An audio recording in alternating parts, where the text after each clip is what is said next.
we are joined from Cairo by the editor-in-chief of Al-Shorouk newspaper and the Egyptian senator, Mr. Ahmed Hussein. Welcome, sir, to Q News.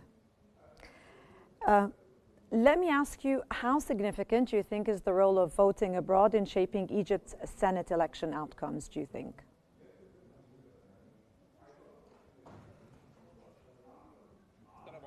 Peace be upon you all. Such a vote in abroad, it is a very significant as a constitutional and legal entitlement, since including Egyptian abroad of voting that link Egypt abroad by their homeland. Secondly, what took place in the past days, according to the National Election Authority, in its press conference, stated that the polling station for the second day consecutively that conducted smoothly and without any irregularities during the voting process, along with 116 polling stations of 117 countries went smoothly.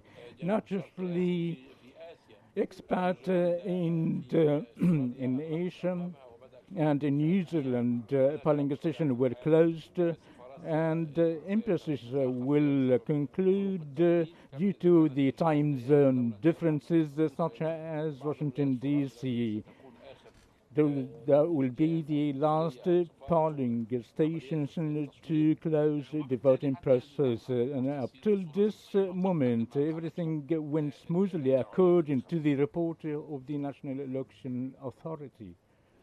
Mr. Ahmed, how do you think does the continuous communication between the National Elections Authority and the Egyptian embassies and consulates abroad help prevent any electoral issues during the voting process? How effective is that?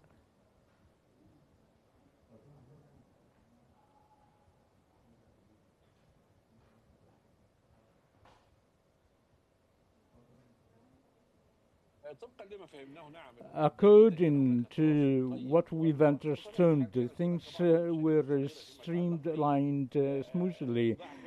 There was some sort of small irregularities due to the shortage of the internet, but the connections by the National Election Authority with the consulate and embassies abroad were very good, and we had no problems according to the NEA. That would indicate that with the lack of irregularities upon the closure of the polling stations in some areas, such as in the United States of America. And what impact do you think the accreditation we have of 86 international media outlets will have maybe on the global perception of Egypt's elections?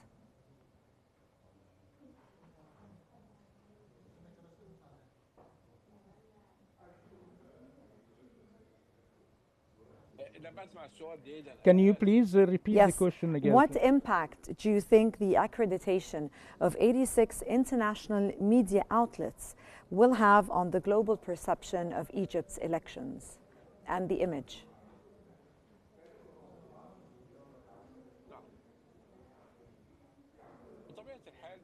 Absolutely. As you know, there are human or rights organizations oversees the process of elections. Maybe they are not enough, but they are the witnesses of the voting process. Secondly, is there any irregularities of the voting process? I think that we've never seen or noticed any. That would have no justifications of the credibility of such a process of voting. And the most pivotal question, the more turnout increases, the more will have a good response of the idea of the credibility. But most importantly, that the Senate elections turnout was only a few, like the House of Representatives, as we know that the Senate House returned only the last year, and the election started in 2020. And therefore, and the more staple of the idea of elections and due to the Senate houses upon competitiveness, the more will increase of credibility and trustworthiness. And that was Mr. Ahmed Din Hussein from Cairo, the editor-in-chief of Al-Shorouk newspaper and the Egyptian senator. Thank you so much, sir, for joining us here today on Q News.